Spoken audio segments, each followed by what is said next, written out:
ગરમીઓમાં શરીરમાં પાણી ઘટી જતું હોય છે અને પરિણામે શરીર ઝડપથી થાકવા લાગે છે. તો આ જ ડિમ્પલ્સ ડિસીઝમાં લીંબુના ઉપયોગ વગર લીંબુ શરબતને ટક્કર મારે તેવું 2 જ મિનિટમાં થાક ઉતારે, ગરમીથી અને લૂથી બચાવે તેવું શરબત તૈયાર કરીશું.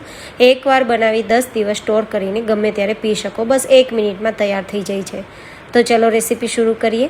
તો જેમના માટે કાચી કેરી લીધી છે તેને પહેલાં ધોઈ લેવાની છે અને આ રીતે અંદરથી નાની ગોઠલી કાઢી 4 ટુકડા કરી લેવાના છે.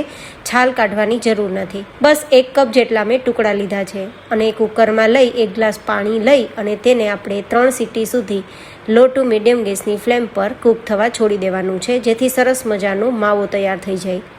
હવે તમે જોઈ શકો છો એકદમ સરસ કેરીના ટુકડા મેશ થઈ જાય તેટલા બફાઈ ગયા છે.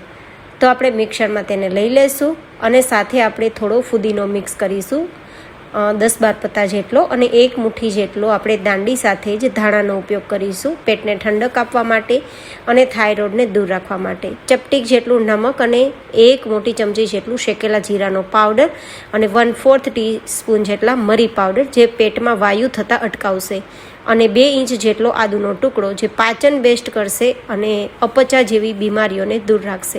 ગેસ થતો હશે તો પણ દૂર થઈ જશે. બધું સરસ ગ્રાઇન્ડ કરી લઈશું. હવે આ પેસ્ટને અત્યારે આપણે સાઈડમાં રાખી દઈશું. મીઠાશ માટે આપણે અહીંયા 2 કપ જેટલી મિશ્રી લઈ તેનો પાવડર તૈયાર કરવાનો છે. આ મિશ્રી ઓરિજિનલ છે. તમારે તે વિડીયો જોવો હોય કે મિશ્રી ઓરિજિનલ છે કે ડુપ્લિકેટ છે તો તેનો વિડીયો ડિમ્પલ્સ ડિસીઝ ચેનલ પર શેર કર્યો છે, તમે જોઈ શકો છો. હવે અહીંયા આપણે 4 ચમચી વરિયાળી અને ફરીથી અડધા કપ જેટલી મિશ્રીનો પાવડર તૈયાર કરી લઈશું. તો કુલ ટોટલ આપણે 2.5 કપ જેટલો મિશ્રીનો પાવડર લીધો છે અને 4 ચમચી વરિયાળીનો પાવડર, અને આ રીતે આપણે જે કેરીનો પલ્પ તૈયાર કર્યો છે તે હવે અડધા ગ્લાસ જેટલું મિક્સરમાં પાણી લઈ ચલાવી અને આ રીતે ઉમેરી દઈશું. બધું સરસ મિક્સ થઈ ગયા બાદ કોઈ પણ એરટાઇટ કન્ટેનરમાં ભરી 10 દિવસ ફ્રીઝમાં રાખી સ્ટોર કરી શકો છો.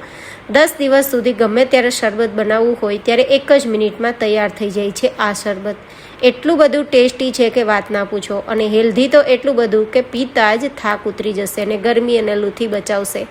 બરફ અને તૈયાર કરેલું શરબત અને પાણી મિક્સ કરશો તો આપણું શરબત ફટાફટ તૈયાર થઈ જશે. વિડીયો પસંદ આવે તો લાઈક કરજો, ચેનલને સબસ્ક્રાઈબ કરજો અને આવી જ અવનવી રેસીપીઓ જોવા માટે ડિમ્પલ્સ ડિસીઝ ચેનલની વિઝિટ જરૂરથી કરજો.